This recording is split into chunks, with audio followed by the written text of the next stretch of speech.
I'm joined here today by Rainmen head coach Pep Claros. Pep, thanks for joining me. Thank you. So the last time Rainmen fans saw Pep was 2011-2012. He led the team to a very successful season, first place in the Atlantic Division as well as the NBL Canada Finals against the London Lightning. Pep, why don't you tell the fans what you've been doing since Rainmen fans last saw you?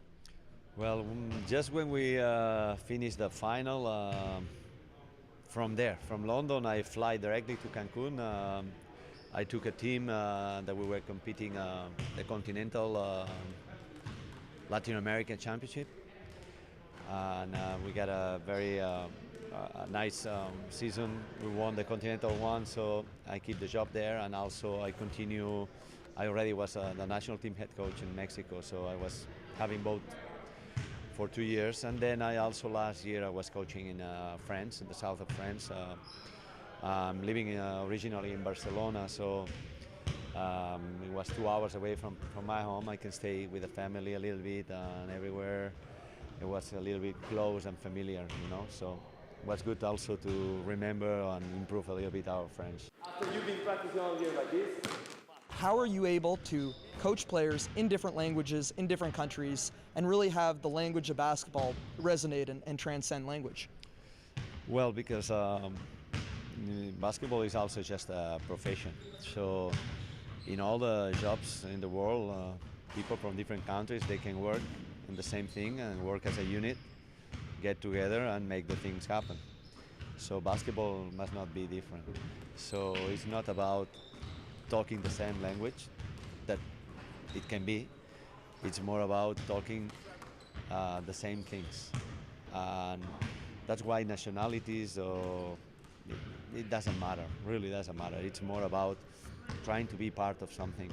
And if you want to belong to something, you have to give something from you to the others. And in all jobs, it's like this. Basketball is not different.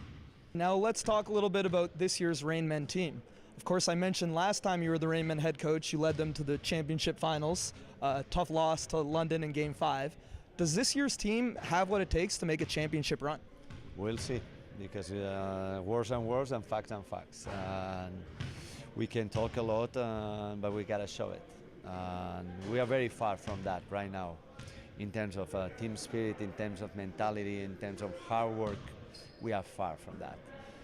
But it's true that that roster we got in the past, most of the players, they got international experience, overseas experience, so they could deal a little bit with this pressure that I like to put in order to reach that level always, not just in the final. So you got to be ready to play a final every game, and this is difficult because one day I told them that one day Navratilova, the tennis players, say that everybody wants to win, but not everybody is ready to work as you have to if you want to win. And this is what we are on this process now, trying to make them know that the level that we are going to need is not this one, is not enough. You know? What is it that you think creates a winning mentality for a team like the Rainmen? Well, I just told them today that physically, hard practice, you can deal with that. If you have good rest, if you eat well, if you prepare yourself well, if you stretch well, you can deal and you can live with these practices. Even they are getting tired or they can suffer for a bit, but it's a part of your mentality. If you are practicing hard and harder, in our culture you're getting more in shape and better, and you get stronger. It can be that you practice harder and harder and you start to feel tired and you start to feel weak. That means that the approach that they have to do off the court, it must be better, you know. Another thing that Rainmen fans might be familiar with is your coaching style. You like to use very balanced minutes, really play all players between 20 and 30 minutes. Can you talk a little bit about this coaching style? Well, right now we cannot do that a lot because we have 3 players injured. So with 9 players and 48 minutes, some players have to play 30 minutes, and I don't like that. But what is clear is that at the level that I want to play, it's very difficult to go intense more than 5 minutes, 6 minutes.